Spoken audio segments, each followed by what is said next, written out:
There we go. We are broadcasting live from Centurion on this beautiful 22nd day of October. The whole of Pretoria is covered in purple jack around us, and it's an absolute feast for the eye. A warm welcome to each and every one of you attending this afternoon's webinar again. And it's lovely to see so many familiar faces. Unfortunately, names. Unfortunately, we can't see faces. I wish. But it's at least great to know that so many of you are regular attendees of our webinars. This is, in fact, our 24th webinar. I think we started on the 21st of May, if I'm not mistaken, Dion. So we've come a long way. And as you might know, we are on our third episode, if I can call it that, of our short series of webinars with regards to practice management. We started with how to set up your practice, then we delved a little bit deeper on how to market your practice ethically. And if you missed any of these interesting webinars, please go to 4 of our platforms. You can find them anywhere there. I'm quickly just going to copy and paste the link for you, and I'll do that in the chat functionality. Let me just get that chat up and running. So if you want to go and view any of our previous webinars, you can do so at EZMed.solutions, our YouTube channel. It's on a podcast and on Spotify. So please go and familiarize yourself with the content there. But today we're covering how to prepare and sell your practice. It might sound like a negative subject, but it's definitely not. And it's not something that should be taken lightly either. And I just thought that perhaps once you start thinking about when to close your doors, it might be too late to start addressing some of the subjects that you need to have covered or the boxes that you need to have ticked. But before we kick off with today's meeting, let me just quickly check in to see how many of your peers are attending today's webinar and the discussion as well. I know we're approaching about 600 people that registered. We've got 150 psychologists. There's over 70 physiotherapists, over 60 occupational therapists. There's about the same, nearing 40 bios and speech and audiologists. There's close to 20 dietitians, medical orthotists, prosthetists, also close to 20 optometrists, as well as podiatrists. Very close numbers there. There's 35 registered counselors. There's a couple of chiropractors, social workers, and a few doctors joining us today. In total, we've got 18 disciplines, and we would just like to warm each and every one of you. I see the people are streaming in, so we're going to give it a minute or two. But just to let you know, I can confirm that today's webinar is again accredited for One Ethical CEU. And as usual, the webinar is sponsored by the SpaceNet Global Group. This, of course, in conjunction with EZMed, the practice management solution, and Medici, the secure telehealth platform. So as you can see, it's just me and Dion this afternoon. As you know, Dion, qualified physiotherapist, but a man of many talents. And Dion is, of course, the director of the ProfNet Medical and the SpaceNet Global Group Executive for Operations. Now, Dion, you were in private practice for many years, and I think you even owned your own private practice. Am I right when I'm saying that? Yeah, I was fortunate to start up a practice with 4 esteemed colleagues that are still running that business exceptionally well, and it's gone from strength to strength. But yeah, I've been through that sort of establishing the practice, growing the practice from, I think we were 7 or 8 physios to start with. And at the time I sold the practice some 7 years later, we built it up to just over 50, about 54 staff members. And so it had grown really well. And I'd been through that journey, and also establishing and then selling my shares in that practice was an incorporated company. So yeah, I've been through that journey, and it was really exciting and a very insightful one. So yeah, it's been an interesting time. Awesome. Well, thanks again for joining us this afternoon. And I'm sure you're going to share a lot of knowledge and know-how that you picked up during your years at that practice and beyond, obviously. My name is Lani Ace. Thanks, Dion. Thanks, Dion. Sorry. My name is Lani Ace, and I will be your host again for this afternoon. As you know, I am a product manager with the SpaceNet Global Group. Now, between Dion and myself, we're going to try and share as much information as possible. But please just do remember that we can't address all the little nuances in each and every practice. And should you require any practice-specific information, just reach out to an advisor, and that may include Dion or myself as well. But please engage with us this afternoon. You can either use the chat functionality or the Q&A functionality, and between Dion and I, we will try and keep an eye on it and try and answer as many questions as possible. Dion, how's our numbers looking? I think the participants are still coming in. but I am wary of the time. We gave it about 5 minutes. So perhaps let's kick off. What I can share about myself, as you know, I was also a physiotherapist, qualified in private practice for, close to 15 years, but I never owned a private practice. I always worked for someone. So I never had to sell my practice. I never had to close my doors.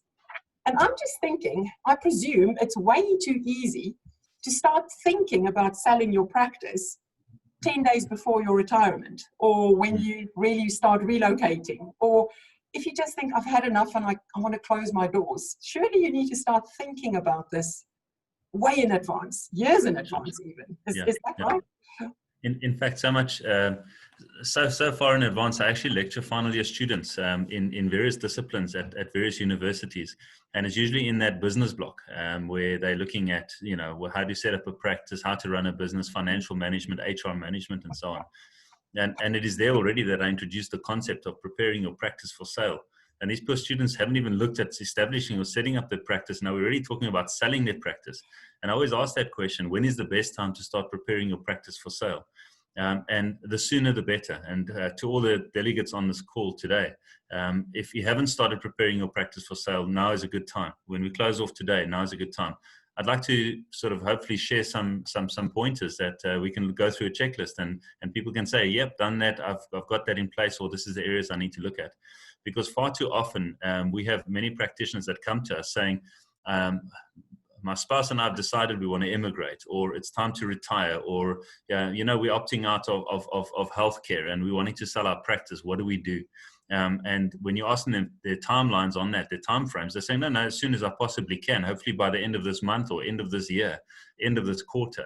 And now suddenly trying to put all of these checks and balances in place to get the real value of a business that you've established now over many years.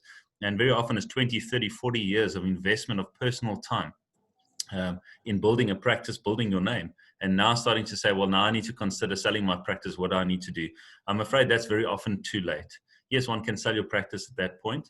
Are you going to get the true value of your practice at that point by doing a last minute quick reorganizing of the furniture, dusting down and hoping you can sell it for good value? No. And very often in those cases, that's where the word goodwill comes up. And we've had people mention to us in previous webinars, and I hope we can have some time today to unpack what is goodwill and how does one establish the value of goodwill. But that's usually the first thing that we're grabbing for, and that's an indication that the practice hasn't been prepared for sale. If that's the first thing we're grabbing for, I'm afraid there's trouble that looms. And I think the other part too is that I don't think we often understand the real business value of what we're doing when we build a practice, when we build a name, when we build a service, because there's true value in that. We often look at practices, soulless practices in different disciplines, and say, but you should be selling your practice for a few 100,000 or 1 million or 15. We've engaged with a client recently that's selling a practice for 15 million.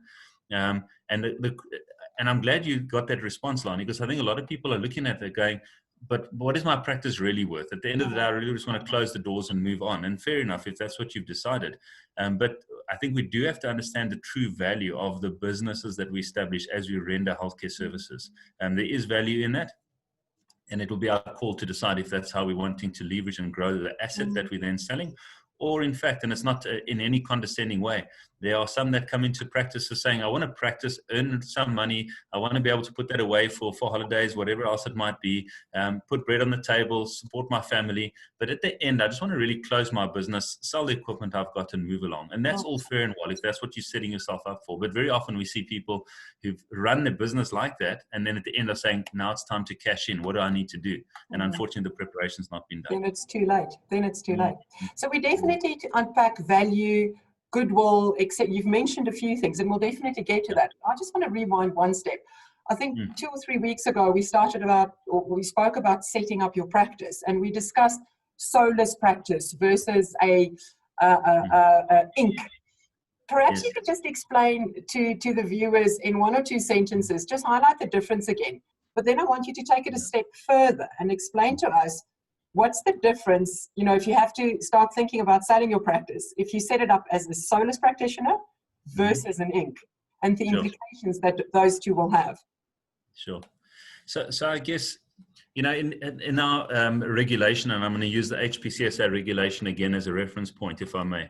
The way that we can actually set up our practices, and I want to actually lean to the word our businesses, the closest we can set that up in a business type of entity, a company structure, is an incorporated company.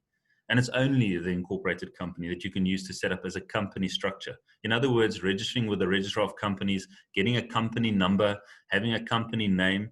That's a standalone entity. Now, the new terminology for an incorporated company or incorporated practice is a personal liabilities company, because that describes exactly what it is. You maintain personal liability, which is why the Hpcsa allows that, because that way you're not hiding behind the corporate veil.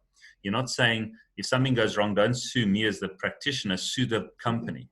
You can't do that in healthcare. You maintain your personal liability. So a personal liabilities company says, let's set up a company, but maintain personal liability. And the incorporated company is the only one that can do that. So regulatory wise, from the Hpcsa and many of the other regulatory bodies, states that you can only use that. So if anybody has got a company number, it's very important to go and look at that number. You'll see the actual registration number starts with the year that it was registered. So it might be 2010 / and then a 7-digit number. And then the important part is the next part. There's a second / and then it's either going to say 07 or it's going to say 21. If it says 07, you've actually registered the company as a PDY, and you may not render healthcare services as a healthcare practitioner registered with the Hpcsa through a PDY, through an 07 number. You can do it through a / 21, which is the incorporated. So it's very important to firstly check that, because I've had practices coming and say, I'm ready to sell. And I say, great, you're in an Inc. Well, I've got a company of sorts. You look at the documents and they're trying to sell a healthcare a service that's registered and running through a PTY. And you're going to run into trouble there. Any well-informed purchaser is going to look at it and go, but I can't be buying this. You're selling me a lemon, because this is now actually in a PDY, and I can't purchase a healthcare practice that's sitting in a PDY. So there are some other elements to that, but I think that's the core that we need to be focusing on. So that's the closest we can get to corporate. If you're going to do a solus practice on the other end of the extreme, that really you don't need to register anything at all. You've already got an ID number. You're going to go and get a BHF practice number in your personal name. And you're going to be able to bill for healthcare services using that BHF or PCNS number, your practice coding numbering system. And Barty went into very nice detail on that last week in the webinar. In fact, the week before. So I'd reference anybody to those. But that's the setting up of it and making sure that you can do that. But effectively, you're rendering services in your personal name against your ID number. That's the entity we're talking about. Now, you can imagine running a practice for many years through that, and then at the end trying to say, I want to now sell my practice. And the purchaser says, put in my hand what you're selling. And you're going, well, it's me and my ID number. So you can't really put anything forward because it's all attached to you. When you walk away with everything linked to you as an individual. And that's what often makes it difficult to realize the appropriate value in selling the business, because it's actually selling as a practice in a personal name. Very interesting. Yeah. I didn't know about the numbers, the 07 and the 21. Yeah, that's the litmus test to go and check that and make sure that's registered appropriately. Awesome. So let's talk about value. I was just thinking, a lot of people, we spoke about marketing ethically last week. This time exactly when we had Megan Maddox on. And we were talking about creating websites and, the signature of your email and getting the message out there. But you can also perhaps buy some fancy equipment which you use in your practice. Does that add value? Does that make your practice better to sell or worse to sell? I don't know. Yeah, I think, again, there's obviously value that one creates within a business. I mean, the first part to look at, and I think what is important, is your financials. What is your financials showing? And ensure that you've got a solid set of financials, because your balance sheet will actually show the purchase of these assets. So your balance sheet will show that you've got expensive equipment to the value of R1 million. That's a part of the business assets. It will also show how much money you got in the bank, what investments there are, and so on. So those assets do form part of actually adding value to the business.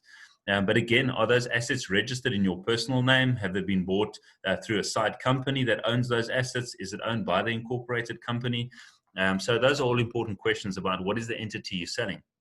An asset that I think is one that's really of relevance to many of us is practices will start and they'll be paying rent. And they're going, but I don't want to be paying rent anymore. I want to purchase a house, convert that into rooms. I want to purchase rooms in some kind of corporate complex, and I want to run my practice from there. And that's all fair and well. And when you're purchasing those rooms or that house that you're going to be converting, that can be purchased in the Inc. or in your personal name or in a PTY, and then rent is paid to that. So you're assuming other roles. But if that's purchased in the incorporated company, that obviously forms part of your asset value to the business. And that'll speak to one of the three, and we can maybe get into that a bit later, is how do I actually evaluate the rand value of my practice? And the net asset value is one way. And there you're going to be saying, but I've got this expensive equipment, I've got this building, I owe the following people, and you deduct those and you get a net asset value. And that is one of the easier ways to establish what is the value of your practice. But I'd only use that if you're in a static practice that you almost want to wind up and sell your assets. That's probably the lowest cost value that you can bring in to establish what the actual rands and cents value is of your practice. Mm-hmm. So one of the questions that came up, and it just refers to the way that you set up your practice then, or you register your practice. Are you saying that a PTY is not the best way? Now, you always talk about inks. I know that. So I'm not sure if Hpcsa is registered with the Hpcsa. I'm going to make the assumption that in fact she is. And then the question it's not the best way to run your practice. You may not run a healthcare practice through a PTY limited. I think that must be super clear. There's no nuances or ambiguity around that. You may not render healthcare services through a PTY or through a CC or through a trust. You may not do those. Those are structures that you may not use. And I'm emphasizing the point healthcare services. So the minute you put on a hat and you say, I'm a physiotherapist rendering physiotherapy services to you as registered by the Hpcsa, I'm going to use physiotherapy code 72501 for my billing. I'm going to be sending you an account with my practice number, and I'm going to be stating my title as physiotherapist. When I treat you, I'm a named professional. I've got a name badge saying Dion Buse, physiotherapist. All of that comes with its regulation around the title of physiotherapy. I must qualify, I must pass, the Hpcsa sets those standards. I must practice within my scope of practice, and I must abide by the ethical rules of the Hpcsa, my regulator, my statutory body. And in all of those, if those ticks are all in place, then I may only render those services in a solus practice, a partnership, which I'd really recommend people stay away from, an association of different entities to each other, or an incorporated company, but not a PTY. The only role a PTY can play is outside of the rendering of healthcare services. So a PTY might own your equipment, might own the building that you're operating from. You could be a shell in that PTY. It might even own your computers and your practice billing system, and it might employ your non-clinical staff. It might employ your receptionist, your administrator, your credit controller, your cleaner, your security staff, because they're not registered by the Hpcsa. So they can be employed in the PTY, and that PTY can actually provide services to you as a healthcare practitioner, and you pay an appropriate fee, a market-related fee across to the PTY. And you could be owner in both, but you're wearing different hats. But you can't say I'm providing physiotherapy services from the PTY. I hope that's clear, because that really is an important part. And if you're getting to the point where you're wanting to sell your practice and you're pulling out a PTY as your practice entity, you're going to face ethical challenges on that. Well, so you mentioned having a solid set of financials. In an incorporated company, aren't you supposed to have audit records as well? Or an audit trail? Yeah. So does that add value? It does. I think it is exceptionally valuable. I think we must always ask ourselves the question, if we were the potential buyer, I'm coming in and I want to buy your practice, Lonnie, and you say, but I've been in practice for 10 years. I said, that's really fantastic. What is your turnover like? And you go, well, it's not bad. We're doing quite well. It shouldn't be a conversation. It should be a reach across to a file and say, but here's my audited financial statements for the last 5 years. Here they are. Have a look at them, and you can see exactly how the practice is doing. You have a look yourself. Now, I use the word audited financial statements. I think that's often something that scares people away, to say, but surely registering a company is very expensive, takes a long time, and it means I must be audited. Those are all three fallacies. That's not the fact. It can be done at not a high cost, less than 10,000 Rand to register an incorporated company with a partnership agreement and a memorandum of incorporation. You can in fact do it for less than 1,000 Rand if you're wanting to use the CIPC standard template, which I wouldn't recommend, but there is a way to do that. So they're trying to lower the barriers of how to actually register your incorporated company. So it can be done quite easily. And many people think that the minute I've got a company, I must be audited. The short and sweet of it is, no, you don't have to be audited. There's a whole lot of tests to say whether you should be audited or not. I've yet to find a healthcare practice that would actually meet those criteria that you must be audited. However, I would recommend that you voluntarily do get audited. Again, why? Because I'm preparing my practice for sale. If you reached for that file and you said, well, here's some management accounts my accountant put together, and my accountant is my in-law, and they're running those, and it's all fine and well, but here's kind of books, that's going to have a different confidence level to saying, but here's audited results. So if you can afford it, I think it is certainly adding tremendous value to your practice to have financially independently audited financials, because that gives an element of confidence to your potential buyer. And what we really want to do is get that potential buyer to put their hand just that little bit deeper in their pockets and grab a bigger fistful of cash, saying, this is what your practice is worth, and this is what I'm going to pay you for all the blood, sweat, and tears and efforts that you've put in over the last 10, 20, 40 years in building and growing your business. Yeah. So what else adds value to a practice? Does it depend on how busy your practice is, for example, whether you've got carpets or a wooden floor or the color of your wallpaper? So I think that's all good and well, but what does that mean to the bottom line? What does that mean to your generation of cash? And I think as healthcare providers, we're often very cautious about talking about money until we're short. And then we're complaining that medical schemes aren't paying, they've run out of benefits, it's August and all of those things. But it's important that we have the financial conversation with ourselves at least and say, I'm running a practice, I should be earning, and that's for practices that set themselves up as for-profit organizations. I don't think we should make apologies for being for-profit. It's important that we're not profiteering, that we're not bringing money into the business that is untoward or ill-founded. But there's nothing wrong with getting good value returns for the services that you are offering, where there's good value that you're offering. It's a transaction. It's still a business at the end of the day. Absolutely. People often say, well, you say don't profiteer. I'm quoting our past Minister of Health, Aaron Motsoaledi, that said healthcare practices shouldn't profiteer. But it doesn't mean they shouldn't profit from there, but it should be appropriate profits. And people often then say, well, what's an appropriate profit? So I think the two things are, what is an appropriate salary for myself, number one?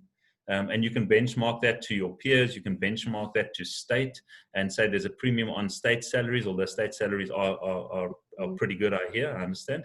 But you need to benchmark what is an appropriate salary for yourself with your years of experience.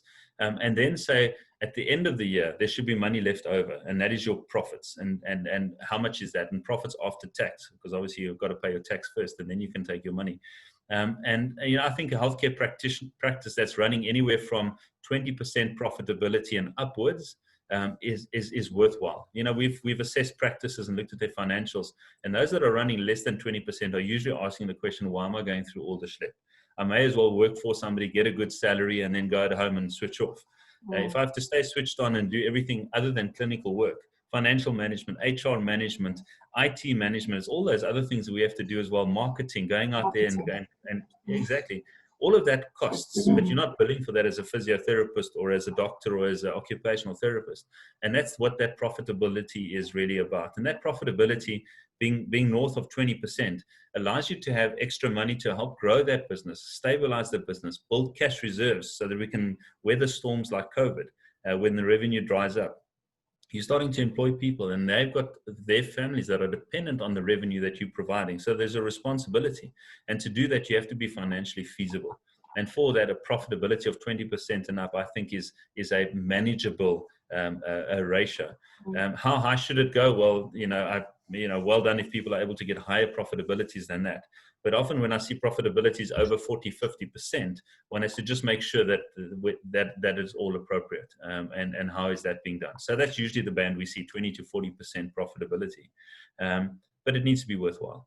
So one thing you mentioned was to have your practice assessed or having a valuation done in your practice. Is that possible even? Absolutely. And who does that? Absolutely. So the first thing, before you can assess a practice, you've got to have a solid set of financials. So I would encourage us to firstly make sure that the bank account that our revenue is coming into for our practices is separate from your personal bank account. That's number one. It shouldn't just be your personal account with all your personal expenses and school fees and practice expenses all in one. And that often happens in Solus practices. So the best thing you can do if you want to stay Solus is at least separate your bank accounts out. And at the end of the month, say, but my salary is X, and transfer that into your personal account and then go and spend that. What's left in there, you need to be building up as reserves. So I think that's the first thing. The second thing is to get a solid set of financials. If you choose not to be audited, because there's a cost involved with that, then make sure that you've just got a financial officer that signs off on your books on an annual basis. But again, I would encourage us to have monthly financials so that you know monthly what's going on in your practice. And those are usually management accounts that you'd get from your accountant. Hold your accountant accountable and ask them for the stuff so that you can actually keep your finger on the pulse, know what's going on. Your measure shouldn't just be how much money is in the bank. There's much more elaborate and more appropriate financial tools to use to take the temperature of your business, not just your bank balance. So get those on a monthly basis. Set a budget. Know how you're tracking according to your budget. Ask your accountant to help you set that up. And with those financials, you can then go back on and use that information and say, right, how do I evaluate my business? Now, I always encourage people to say, hold your accountant accountable. Rather pay that a little bit more and ask them for your set of financials for the annual for the financial year. Get those, and at the same time say to him, but just use a valuation method to tell me what my practice is worth at the same time. So at least once a year, you actually benchmarking and say, the value of the practice is the following. Should I sell my practice now? What could I expect to get from that? Now, we know it's willing buyer, willing seller, but at least you got that benchmark that you're using to see, is my practice growing or is it deteriorating? And there's typically three ways to assess your practice. And I want to start with the one that the industry seems to have adopted somewhere, and I'm not sure where it comes from.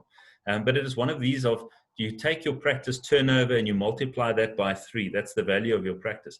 I have no idea where that comes from. I don't know where the science is behind that. I really would dispel that immediately. Because just because my turnover is high, that doesn't mean my profitability is high. I could be running at a loss. Yeah. So I could be buying a lemon, even though the turnover is R1 million a month, my expenses could be 1.5 million a month. How can I say the practice is then worth 3 times turnover? So I would dispel that. I think people are often using that as a quick benchmark test to say, how much is my practice worth? But it's how efficiently you're running the practice. So that's one way. The other way is what I mentioned a little bit earlier, is your net asset value. There you literally take your balance sheet and you can draw from that and say, I've built up assets that are worth R1 million.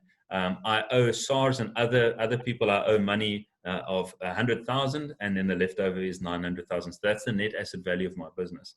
That's typically an assessment mechanism that we would use if we're trying to wind up a business, trying to close it off and say, well, if we sell all the assets, pay everyone we owe, how much is left? That's a net asset value. And that I typically use for a practice that is pretty stagnant, that's not really growing, because you're not looking at the future earning potential of the practice. The last one is my favorite, and that's usually in a growing practice, and that's the future price earnings yield method. The accountants will know what that means. There's a formula that they will use to that. And essentially what you're doing is you're weighting you need a bit of a track record, 3 or 5 years, of what's happened with your profitability over that time. Mm-hmm. And you're basically selling the practice today for the future value that it's going to be bringing, because it's a growing practice. And so it's a forward-looking and a future-looking valuation to say, if you buy my practice, you've got the potential of earning certain revenues and profits that you would then use to pay back what you're paying now for it. And that would be over a period of 3 or 5 years, depending on what we call the PE ratio.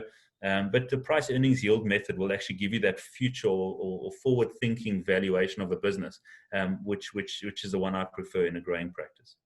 But your accountant can do that as long as you've got a solid set of financials to give them. They can look at that and come back to you with a valuation. But that's why you need to capture those financials from the word go. The day that you open your door, that needs to be in place. Yep.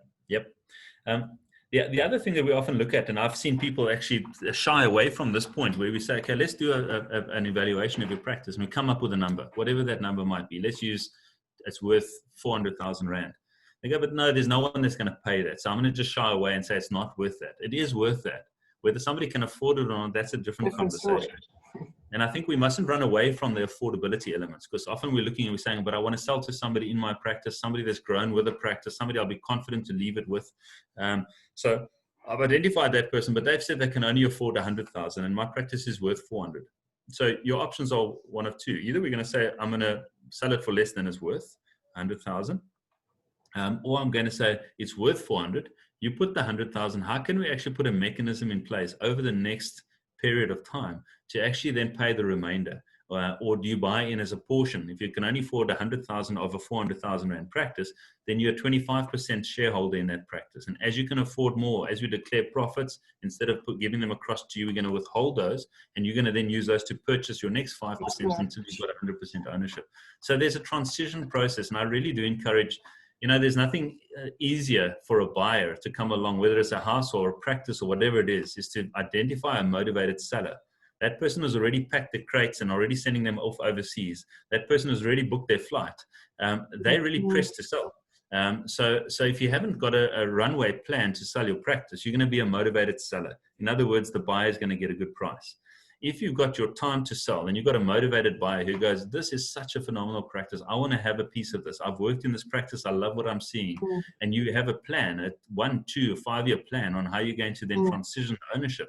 You're in a much better position as a seller to actually extract the value, the fair value of the practice from a potential purchaser. I see you looking at some questions. Yeah, that's a mouthful. Yeah, it's quite a long one. I'll read it in just a second. But sure. There's a word that's in the back of my head the whole time, and this is around goodwill. Oh my, yeah.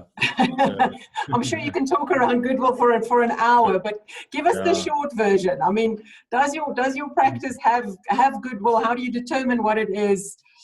Sure. So let me give you the short of it. If you go and look up the definition of goodwill, there's an accounting definition for goodwill, and that really is, if I've got this pen, and I say this pen's worth 100 Rand, but Lani, we then go and do an assessment and we say, okay, what's the plastic worth, the IP in it, the construction of it, the factory costs of actually making the pen. And instead of coming to 100 Rand, it comes to 50 Rand. Then the assessed value of the pen is 50 Rand, but I want 100 Rand. Now the poor accountants sit in the middle and they go, well, which number do I use? Because now my books aren't balancing.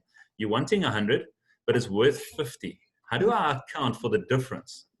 And the term goodwill is defined as the difference between the assessed value and the asking price. So essentially what you're doing by saying goodwill is you're saying, if you assess what this pen's worth and it comes to 50, I'm not going to accept 50. I want 100 because I actually want more than the actual value of the pen. So my goodwill that I'm asking for is an intangible additional cost over and above the true value of an objective assessment of what I'm going to ask you for it. So I'm actually saying to you, I'm going to actually inflate my cost by an extra 50, Lani, and I want you to pay 100. And I can't tell you why. All I'm saying is I want an extra 50 Rand over and above this. And that's goodwill. That's the accounting definition of goodwill. Now, if I was selling a practice, I would make all efforts to convince you, Lani, why this pen is actually worth 100 and not 50. So here's my assessment, my evaluation. It says 50, but I want 100. And can I tell you why? This pen is amazing. I've been using it for so long and it hasn't run out of ink. It really writes well. It fits well. And I'm now doing a marketing pitch to try and upsell you from the value of it to what I'm wanting. And I'm trying to sell you into that space. Think of a house. If you're selling your house, we usually got muffins baking when the person comes in. It's about the smell, the music, the view. I sell it in spring because I want to up that value, right? I'm trying to encourage you to purchase it for more than perhaps what you're willing to. And that's the goodwill game. If you're reaching for goodwill as your first primary selling point, you're in trouble. And we need to at least go, it's worth 50. Now I want a bit more than that. Not it's worth nothing, but I want to get 50, right? If I was let's say if I'm a seller, I'm going to motivate and I'll give you a lot of reasons to justify goodwill. And there is a good value in that, but your negotiating skills have got to be pretty good. If I was a buyer or I was representing somebody wanting to buy a practice, I would be immediately discounting the goodwill saying, but hang on a second, let's look at the true value. And we're not interested in all the other stuff. And let's start from the 50 Rand value. So now you're coming from two different angles and you're going to have to get to that agreement of willing buyer, willing seller. But goodwill, yes, there is value in goodwill. So I've taken extreme examples here. There is value in goodwill. But the goodwill is about the running concern. In other words, if I buy your practice, Lani, today, and we conclude the agreement by the end of November, end of October, the 1st of November or the 2nd, the Monday when I come in, I want to know it's a running concern. The patients are there, the referral networks are there, my lease agreement's in place, the employment contracts are in place. I'm going to pay you value for that because there's a convenience factor. I'm not starting from zero. I'm starting at a running sprint, right? Yeah. So that's the running concern. And I'll be willing to pay more for that than when starting a practice from scratch or building the pen from scratch and only spending $50 on it. I want to be able to take it and use it immediately. But for that to happen, the business must be structured in a transferable manner. That's where the incorporated companies come in so well. And I want to come back to the solus practice versus incorporated. As a solus practice, if you've got a running concern and you're convincing me to now buy the practice and you're telling me it's a running concern, on the 2nd of November, when I come in, I look at the staff and I say, it's so great to have you guys here. And they look at me and go, but we don't work for you. Our employment contract was with Lani. And it was it was Pit Pompies where their ID number is contracted as an employee of Lani with your ID number because it was a solus practice. Now Lani's left, that contract is no longer with Lani because Lani's no longer there. So are they contracted to me as the new purchaser? No. The lease agreement, same story. The landlord comes in and says, where's Lani? I've got a contract with Lani, but she's no longer here. And I say, no, I've bought the practice. And they go, but I haven't contracted with you. So sorry, but we're going to have to renegotiate the lease agreement. Your VAT, your tax, everything is linked to Lani, who's now left. And now I come in as the purchaser against goodwill, and it's not really a running concern because suddenly contractually I'm nowhere. Juxtapose that with an Inc. Lani had the foresight to actually set up an entity separate from herself many years ago to actually set up an incorporated company. And she has signed all the employment contracts in the name of the Inc. So there's Pit Pompies, the ID number employed by Lani Ace Incorporated with its /21 company number.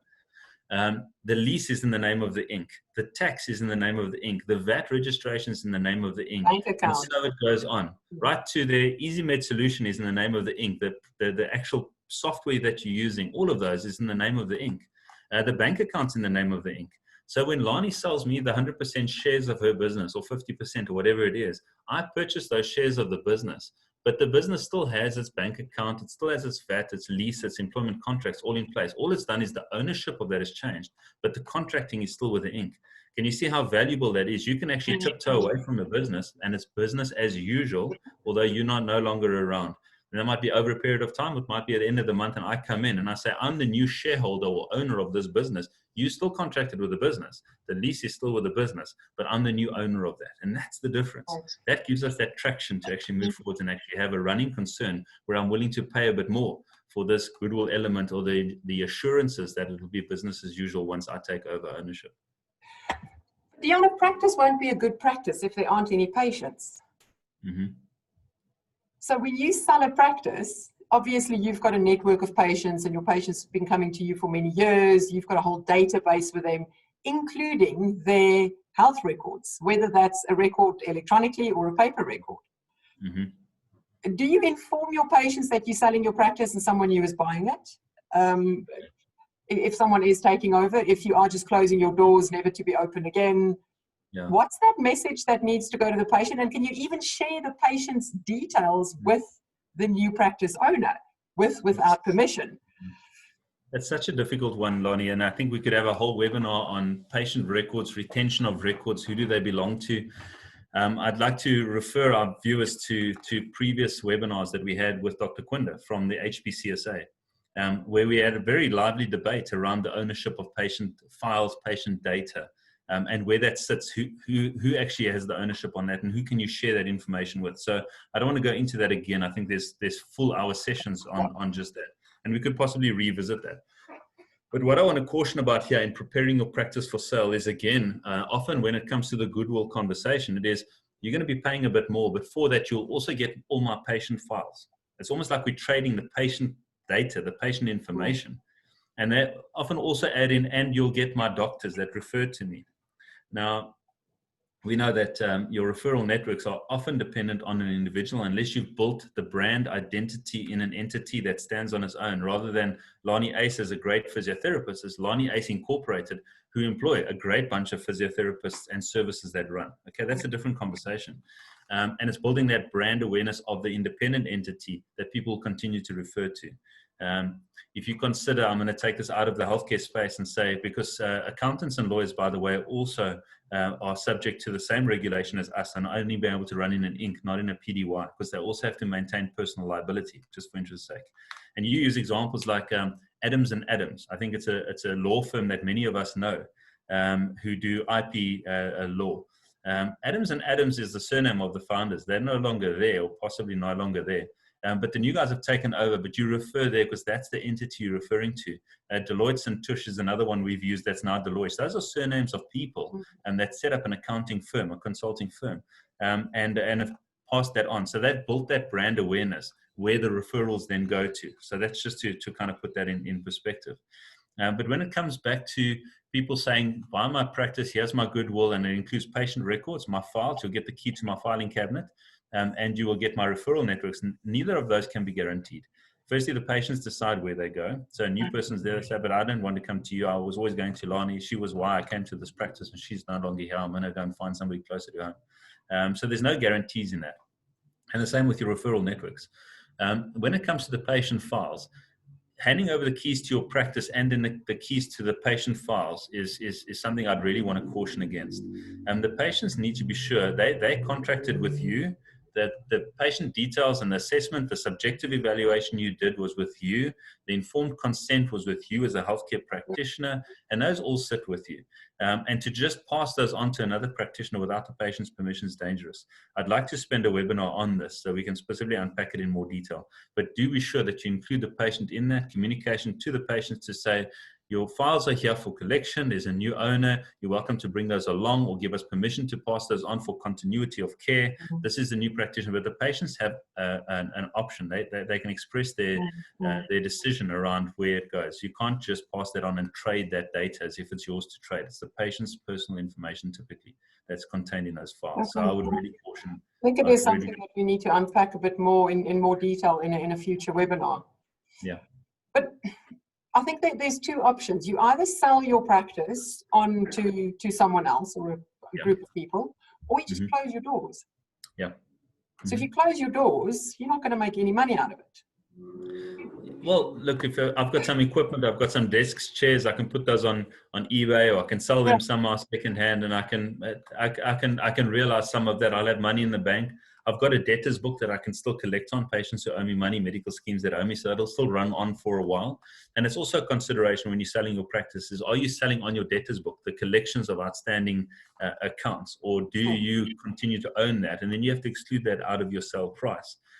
But yeah, I think it's a difficult one.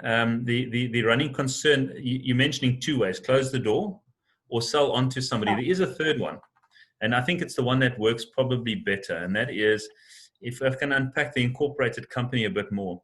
In an incorporated practice, you can be the only shareholder in it, so you've got 100% shares, or you and I can go into a partnership in that one. I use that word loosely. We can be co-shareholders in it, and you can be 50% owner and I can be a 50% owner, and we start up our practice. And all's going well. You got 50 shares, I got 50 shares. Whatever the practice value is, you get 50% of the profits, you get 50% of the dividends that are declared, and so on. And we identify somebody who's, I've got a 5-year plan. I want to emigrate. I want to sell. I want to retire. And we start identifying people in the practice. And I start saying, okay, I'm going to make 10% of my shares available to somebody in the practice. And they can purchase that, and we can have some scheme that allows them to afford that. And they purchase that 10%. And now you 50, I'm 40, they 10. And so you transition over time the ownership of the practice, so that you're not just pulling yourself out and bringing somebody else in. You're actually transitioning that. You're grooming people into it. And that also allows people to, within healthcare, I think very often people are saying, what's my career path? All I can do is become a senior clinician. But what else can I do? I want to be a practice owner one day. And usually the only option is, well, if you want to own your own practice, skedaddle, open in competition to me, really. That's essentially what happens. But I want to say, but you're a great clinician and you got good potential to actually be a business owner. I want to bring you in. And so you're looking at your succession planning within the practice. You are giving people career pathing in the practice to own their own practice, and you are transitioning yourself out of that practice over time, so that it continues to grow and go from strength to strength rather than implode on itself. Yeah. So there's a third option. Yeah, but talking about transitioning, how does that affect the naming of the practice? So if you were, for example, I mean, you mentioned Audited Incorporated. Yeah. And now I'm getting someone else in the practice. Let's say there was another physio working with me, and that person is taking over slowly but surely more and more shares. They're the majority owner at the end of the day, but it's still Audited Incorporated. Absolutely. So in the same way that it's still Adams and Adams, whether they're around or not, Audited Incorporated can be around for generations to come. And I think that's what we need to be doing, is building on the value. With solus practices, very often what you do is you build a practice, you close it, it shuts down. The next guy comes along. And so you don't have any stacking effect. You look at good businesses, they're built over generations. They're built over changes in leadership and ownership. So Audited Incorporated could in fact be around in 200 years' time still. And people can start, it can become a household name. And people are going, that's where you go for physiotherapy services. provided you give permission for the new owners to continue to use that name because it is your name, and you give that in writing, they can continue to use the name Lani Ace Incorporated for as long as they feel there's value in that brand name. But does that then need to be the name that's on the door of the practice? Yep. And on the letterheads and on the bills and on all the rest, because that's also what you're leveraging your marketing campaigns around. You're trying to create an awareness of Lani Ace and what it means, that has got a specific focus in sport or women's health or whatever it might be. You want that brand awareness to be out there. We want to compete in a healthy and beneficial way to the patients, to say, this is who I am, this is what makes me unique, and this is what you can associate with my name, the quality and the value that comes with that. And that shouldn't fold when you leave and decide to retire. There's a strong potential that can continue. Because you've built that name and brand awareness. Yeah. The brand awareness, definitely. Yeah. And again, I often encourage people to say, we sometimes think that our names aren't that cool. How can I have a name like Beauty Physiotherapist? Is that really going to stick? Is that going to grow? Is that going to have... But you think of names like Deloitte and Touche. I think when they first decided on that name, they probably all shuddered and go, is this really going to stick, guys? Is there any way we can call ourselves anything cooler than this? But that became a brand name, and it's now reduced to Deloitte, just to make it easier. KPMG, similar things. But you've actually got association with name and surname that actually does grow good value. So it's not about the name, it's the association with that name. It's the marketing, it's the quality, it's the patient value that gets delivered and associated to that name that's valuable. I'm not sure whether you saw the question from Estelle. Can you charge royalties from your name and brand? Royalties. Well, so I want to maybe take the royalties conversation into the even the franchising conversation. So if I use the word franchising, I'm sure that the majority of our participants are going to go, no, you can't do that. I want to challenge you to go and actually look at the Hpcsa regulation around franchising. The regulation states that you can franchise. You can build value that is disseminated across. You can do that. There are stringent criteria. Just because you can franchise doesn't mean you can contravene on other elements of the Hpcsa regulation. And in fact, in the booklet it says you may franchise provided, and it gives you a list of the things about what that providedness means. So go and look at that. So I would challenge you. I love the thinking, Estelle, that you were thinking about franchising. We're talking about IP. We have a lot of psychologists that come to us and say, I've developed a certain battery of tests or an assessment methodology. I want to protect that IP because I've done a lot of research in that. I've done my doctorate in it. Yes, there's value in that. Add that value to it. I think we often don't realize the value that we carry that sits with our experience that we've built and the research we've done. So yes, I would explore those as asset values within a practice. Very interesting. There's a couple of interesting questions that's coming up here. Any guarantee of making almost the same turnover as well as patients' loyalty? I mean, I don't think anything is a guarantee. No, for sure. That's why, if I was buying a practice and I wasn't quite sure, I'd want to have a co-ownership agreement with the current owner to get to know their staff, to get to know their patients, the way that they operate, get to know the referral network, and have a transition period, because that assists you to at least manage that risk. Because yes, there is a risk. You start and everyone goes, half the patients go, well, I'm not coming here. I like going to a female physiotherapist and suddenly there's a male here. No, that's not what that's not for me. I'm going somewhere else. So there is those risks. How do you manage those risks? I think that transition period is of value, where there's hand-holding through that and there's a handover of the practice, right from the networks, the patients, the staff, to make sure that the new incumbent is actually set up for success. Yeah. So Dean, if you've got a practice, but you've got two facilities, do they both sit on the same ink, or do you need to separate them? And can you then just sell one? Yeah, that would be your option in the structure in which you build the business. Having various places of service does not mean that it has to be separate entities. So they can all be billing under one practice number. I know that there are practices that have different shareholding in different. So in the hospital practice, there might be 3 owners. In my own personal practice, I run from home. For those patients that are discharged in my area, I want to do sort of a treatments from home. You may separate those, but I think what is important is that the vision about how you want to sell that. You might have a vision to say, I want the building to be separate to the incorporated practice, to be separate to the ergonomic assessment and consulting practice. Then set those up separately so that you do have the vehicles and the entities to actually sell or to change the ownerships in all of those.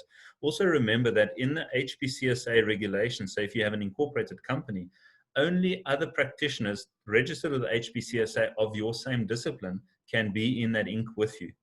Whereas in a PTY, you can obviously, that's outside of HPCSA regulation. You're not running clinical services, but the ownership of the building, for example, that can be with people outside of the HPCSA regulation. So you're not then restricted that your partners or your co-owners are in fact other healthcare practitioners that are the same registration as yourself. So that does give you that fluidity to move in those spaces. Okay. But yeah, I think make sure that your structure is set up in such a way. It's very difficult to say it's all one company, one bank account, one practice number, but I want to sell this portion. How do you do that? Then you must rather say, become an owner in it. That this portion is 20% revenue or profitability of the whole business. So I'm going to give you 20% in the whole business. Or spin that off and separate that off as a separate business. Sure. Or separate practice. So what if one of those businesses, you actually renting a room at a school? And now you want to step away from that. You want to close that. Does that work any different, or would it follow the same pathway? It's just another example of another place of service. Yeah. I think it follows the same principles. So either spinning that off as a separate practice, but then doing that up front so that you can actually have a set of books, you know what the bank balance looks like for that practice and so on. But when it's part of a whole and you're not trying to sell this part away, it's very difficult to quantify. And again, put yourself in the shoes of a potential buyer. You're going to have to justify why that value is what it is. And that selling that attracts a certain value. You know, there's always a willing buyer, willing seller. I can come and do all kinds of evaluations and have all kinds of amazing standard operating procedures. My lease agreements are in place, my contracts are in place, the Inc. is in place, and all of those. And I say, but my practice is worth R1 million. If I can't find a willing buyer for R1 million, then you know what? I'm going to have to look at a different value. You know, there's always different ways of looking at. You look at a house sale. There's never a case where the seller wants less than the buyer is willing to pay, right? They're usually coming from the other extremes and they meet each other halfway. That's the reality of any kind of sale, isn't it? Yeah. But I mean, we keep talking about value of your practice. Surely your patients have got a value as well. Can you even start by determining that? Is it the amount of patients that you see? Is it the amount of times that you see your patients? Comes down to rands and cents. You know, if I'm seeing 20 patients a day, but my profitability is looking at a very low profitability, that's going to speak to the value of the business, because it may be a bit of a cliche, but busyness isn't a business. I think sometimes we find ourselves, as long as we're busy and we're seeing a lot of patients, that means I've got a good business. A good business is how it's geared. What are the ratios? What are my income versus my expenses? And if there's something left over at the end, that's what makes a business, doesn't it? But busyness does not mean that you got a good business. So I wouldn't pin it on patient numbers, because good patient numbers will translate into good revenue, and good expense management will resolve into good profitability. And that's really the measure of a successful business. Unless, of course, we choose to, and there's nothing wrong with saying, I don't want to go into a profit motive in my practice. I'm motivated by taking care of patients, doing that to the best of my ability, then register a non-profit organization. There's nothing wrong with that, because then the structure is actually underpinning and supporting your intentions in the business. The sad thing is that many people look at saying, I want to run a profitable practice and I want to earn some money from that and some more in the profits at the end. And when I sell or retire, I want to sell it for a good value. But it's only that consideration at the end that they're saying, but this is what I want for it. Meantime, they've been running it as a non-profit organization essentially all that time. And now suddenly there's an unmet expectation. So just choose the right vehicle. There's nothing wrong with being an employee. There's nothing wrong with working in the university and state, in working in non-profit organizations, or setting up a for-profit organization. You just need to set what is the standard, what are you aiming for, and then go for it. But you know, running one way and then expecting a different result is where that tension always happens when it comes to trying to sell a practice when it hasn't been positioned for selling over all those years. And when you're selling a practice as one discipline, I'm selling my practice as a physiotherapist, but can a different discipline buy that practice, even if it is just the building? I'm not talking about the patients. Yeah. Look, there's the opportunity cost. I think that's what people are often looking at. And, you know, we say location is so valuable. So yes, I think there's very often I know Lani's going to emigrate or she's about to retire. So I'm going to hover around and know that when she goes, there's going to be a vacuum. It's either a space in a building that I'm going to go to the landlord and ask if I can take over that lease. Or there's going to be patients coming to that practice wanting to knock on the door because that's what they're used to doing and find that it's empty. So I'm going to be there to do that. it's important that we add that value, that somebody's willing to pay you for that opportunity, for that bubble to be created. Otherwise, they're going to just wait for you to leave. And when you leave, I'm going to step in anyway and say, well, here I am. Whether you've sold your practice for value or not, whether you've just shut your doors and moved, there's an opportunity in that space. But no, you can't, from the actual sale of the practice itself, no. But I guess as an opportunity cost, you could go to somebody saying, I'm about to vacate here.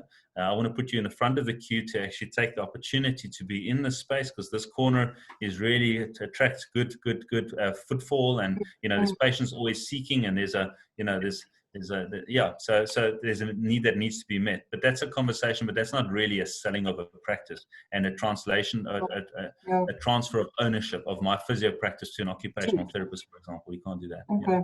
Amazing. You can really keep on talking about this for hours, can't you? I can. I can't believe the time already. It is 5:55. We need to start wrapping up, and I still want to tell our viewers what's happening next week. But I'm going to come back to you, and perhaps you can just highlight or give us a few principles, a few things people really need to focus on when they start considering selling a practice, or what they need to keep in mind.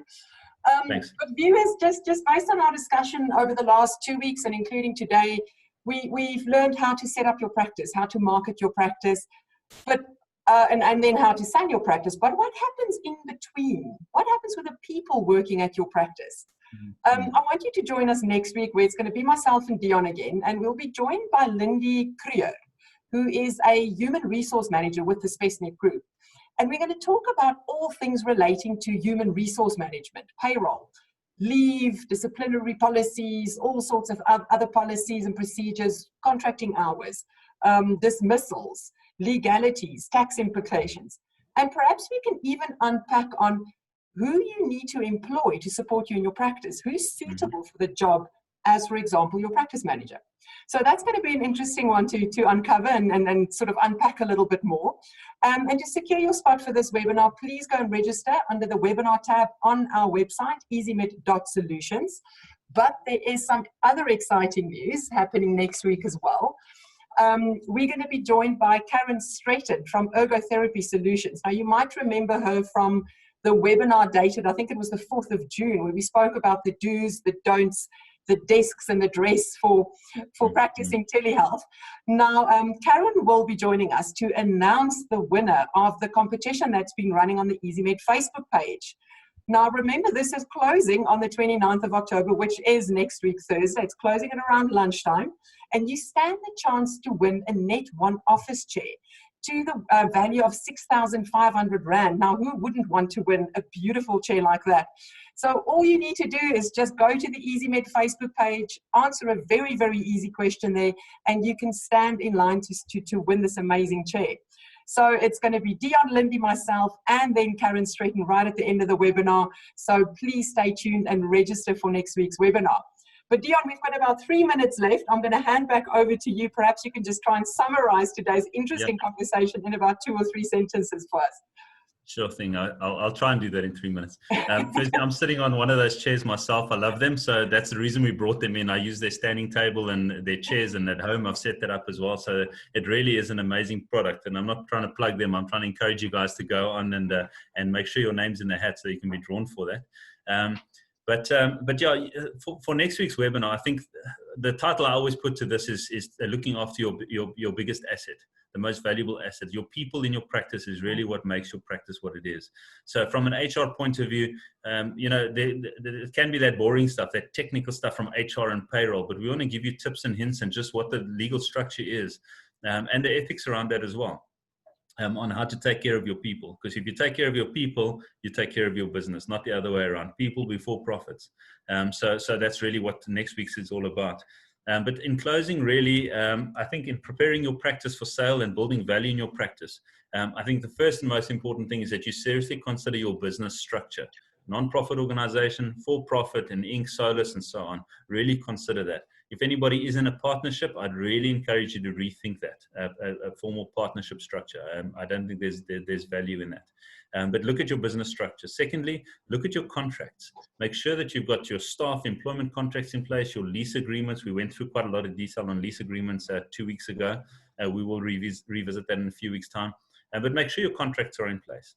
If you're able to do accreditation for your practice in some way, is there an independent body that can say, here's accreditation criteria to actually raise the standard and level of your practice? Then look at that. I know a lot of associations and societies are doing that. I know the Chiropractic Association has done that. The Physiotherapy Society has done that. So engage in those so that you can actually get your practice accredited to some third-party valuation on that. I think that adds tremendous value to a practice. Look at your policies and procedures. What are your staff policies? What are your procedures that you have in place? Do your staff, your credit controllers know that this is how I handle accounts? If they're over 30 days, then we do the following. Then we send this SMS. Then we send that email. At what point do we hand over for collection and so on? So there's clear processes that help run the practice and realize the profits that it deserves. So those policies and procedures are really valuable. So look at putting those in place. Make sure you've built a cash reserve in your practice, which we've spoken about before, your good financial policies. Look at real-time management reports, especially your financial reports, making sure that you're getting them monthly if you can from your accountant so that you can keep your finger on the pulse on what's happening financially in your practice. Do valuations on your practice regularly, at least once a year. Set a budget. For those who haven't set budgets, go and set a budget so you can actually measure whether you're meeting your expectations or not on a monetary value measurable. And separate your business from your personal finances. I think those will all go a very long way in building value in your practice. And then explore opportunities from potential threats. I think we often jump up and down and go, what's happening with NHI, certificate of need, PPPs, where are we going with all of this? What can I do to be part of that? So just step into that, lean into that, and find ways that you can embrace those threats and turn them into opportunities for your practice. What is the strategy? And embrace that and lean into it. So I think those are some key points that one can look at in building value in your practice. Amazing. There were so many things that I never even thought of before. So this conversation has been a real eye-opener for me. I hope the attendees experience the same thing as I. Dion, thanks so much again for sharing your wisdom with us. We really appreciate that. That is literally all the time we have got this afternoon, folks. We ran over by 1 minute. Apologies for that. But until we meet again, which is going to be next week, Thursday, same time, same place, please stay safe and take care. See you next week, and bye-bye, Dion. Thank you, everyone. Thank you, Lonnie. Take care. Good afternoon.